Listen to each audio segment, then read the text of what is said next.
chill. Hey gardeners, welcome back to my channel. I am here with Chacho, my dog, and today we are going to talk about when you should go and see a vet for your reptiles. I have gotten quite a few requests to do this video for a long time, so I'm finally getting to it, and we are going to cover everything today.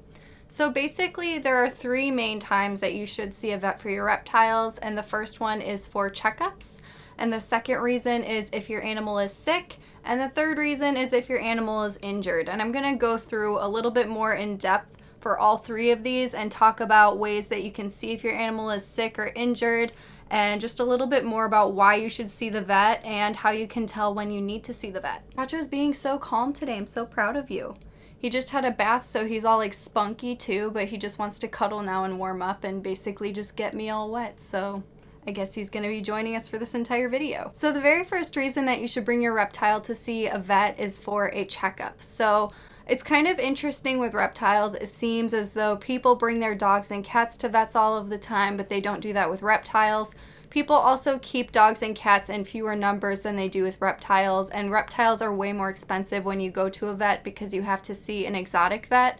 So that just steers a lot of people away from bringing their animals to the vet because they simply just can't afford it, or they just have too many reptiles that it's not possible for them to be able to bring all of their animals in for a checkup. Ideally, it would be best to bring all of your animals in for a checkup whenever you get a new animal, just to make sure that it's nice and healthy and thriving.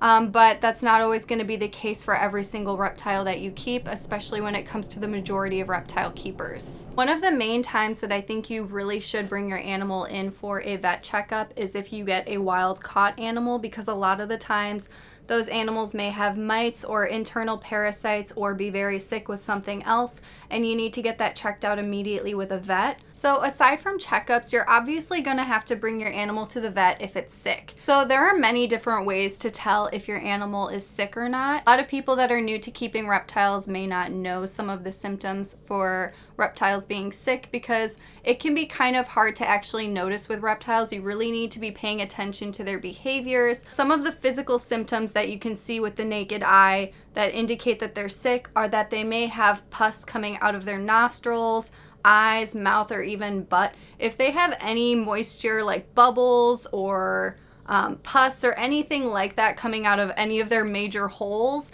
then that's a huge indication that you need to bring your animal to see a vet, because there's something very wrong with it and it's very sick. If your reptile is having bloody diarrhea, that's obviously going to be a really bad indication that something is going on internally with your animal, whether it's parasites or some type of disease.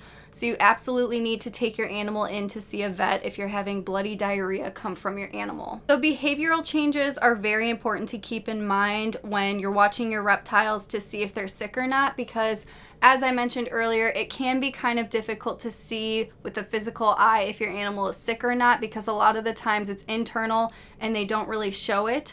But some behavioral changes will indicate that your animal might be sick, and one of those is actually lethargy. So if your reptile is not as active as it usually is, and it's just very sleepy, it's not very alert, it doesn't even realize that you're standing there, it may not want to eat anymore, it may not be pooping anymore, all of those factors could indicate that your animal is sick, and that's when it's time to go see a vet. Also, there can be breathing issues. So if you notice that you can hear your reptile wheezing whatsoever, or there's extra saliva in its mouth, you can actually check. This happens a lot of the times with snakes. They'll get upper respiratory infections and they will have extra saliva in their mouth, and it can be kind of difficult for someone that's new to keeping reptiles to be able to check for something like this. So it's best to just bring them into a vet if you notice that your animal is having a hard time breathing, or you can hear them breathing and wheezing whatsoever, because that can indicate an upper respiratory infection and it may need medication in order to resolve that issue. Another couple of reasons that you may want to see a vet are for shedding issues. A lot of people come across this with reptile keeping, and there are things that you can do to adjust and fix this issue with your own husbandry, or just giving your animal a nice soak for 20 minutes. But you can also just go and see a vet and see what they have to say as well. I personally, just whenever I'm having shedding issues, I check the humidity and I give my animal a soak, and then I take the skin off myself gently, and it's not an issue.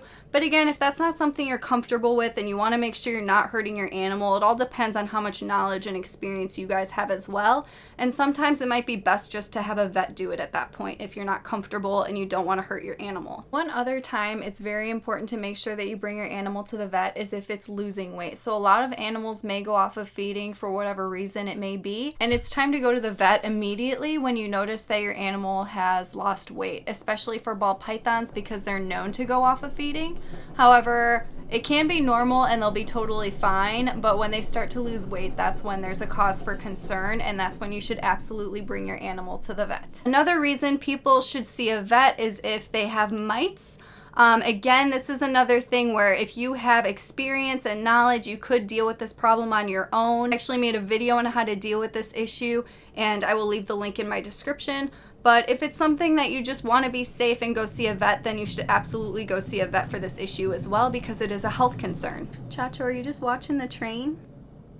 He's so cute. I love this dog so much. And the last reason that you should go see a vet is obviously going to be injury. So if your animal is injured, obviously it's going to need medical attention immediately, and that has to be done at an exotic vet. So some of the ways that you can tell that your animal may be injured are from very visible cuts, bleeding on your animal. If your animal is limping or something, it may have a broken bone.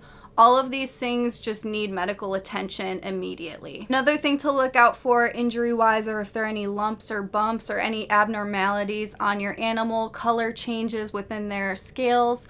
Those are all just very important things to pay attention to, and again, see a vet if you're unsure of it. Something I really want to highlight in this video, I get a lot of messages from people and they ask me if their animal is sick, they send me pictures. You really can't do this on the internet. I see it all of the time on Facebook groups as well. People are trying to get basically a diagnosis for what's wrong with their animal through the internet. That's not a really great way to go about it, because there's really no way to tell from photographs, and I am not a vet whatsoever, so I don't know any of that stuff. All I can help with is husbandry, because a lot of the times there are issues that are created with animals and can cause issues because of a lack of husbandry being on point, whether it's temperature, humidity, enrichment. So many different things go into reptile keeping. So I'm obviously not a vet, and I get a lot of questions with people just wanting me to diagnose what's wrong with their animal through a picture. And you need to just see a vet because they need to do tests. They need poop samples, they need blood samples, they need x-rays. A lot of things have to do with reptiles are going to be internal, and there's no way to just diagnose something through a photograph. So I highly recommend that if you are concerned about your animal's health and well-being, don't search on the internet for an answer. Just bring your animal to a vet, because the longer you wait, the longer it could harm your animal, and they may end up dying because, like I said earlier, reptiles don't really show that they're sick a lot of the time, and they may be sicker than you think. And when they do get really sick and do start showing those symptoms, it can happen very fast, and it will result in your animal possibly dying, and you don't want that to happen. So it's better to be safe than sorry and just go to an exotic vet as soon as you possibly can. When it comes to you being concerned about your animal's health and well-being, just stay off of the internet. Again, try not to ask me because I'm not a vet. I don't do any of this. I can help with husbandry, I can help with how to take care of your animals, but I cannot diagnose anything and I cannot fix anything through the internet whatsoever. So I'm happy to help where I can, but a lot of the times I just have to tell people to just go to a vet because I'm not one, and I'm not going to be able to help with a lot of those situations regarding the health. A lot of people avoid going to the vet because there are many different reasons that animals may go off of feeding, whether it's seasonal reproduction or, again, husbandry just not being on point. There are certain things that you can correct in order to give your animal a healthy life. But again, it's always best just to go to a vet if you're really concerned, because you don't want it to get to that point of no return and then lose your animal over it. So exotic vets can be hard to find. It's really important to know where one is in your area. Try to find a good one. It is expensive, and that does suck. A lot of people don't want to do it because of that, but if you care enough about your animals to make sure that they're nice and healthy, that's just something that you're going to have to do, and it comes along with the responsibility of taking these animals on in the first place. So I hope that this video was helpful. Please leave a comment. Let me know what you guys think. If you know any other symptoms that are important to realize when you need to bring your animal to a vet, please leave it in a comment for others to read and help everyone out. We all just want our animals to be nice, happy, and healthy and live long lives. So getting those checkups and bringing your animal to the vet when it needs to go is just so important. And I hope that this video was able to help some of you guys out, because I know that a lot of people don't know when they should go to a vet. So it's really important to pay attention to your animal's behaviors and just monitor their health and pooping habits and eating habits. So again, thank you guys so much for watching, and I will see you guys in the next video. Can you say bye, Chacho? You say bye? Yes? He does not care. At least you're chill today. All right, guys, I'll see you in the next one.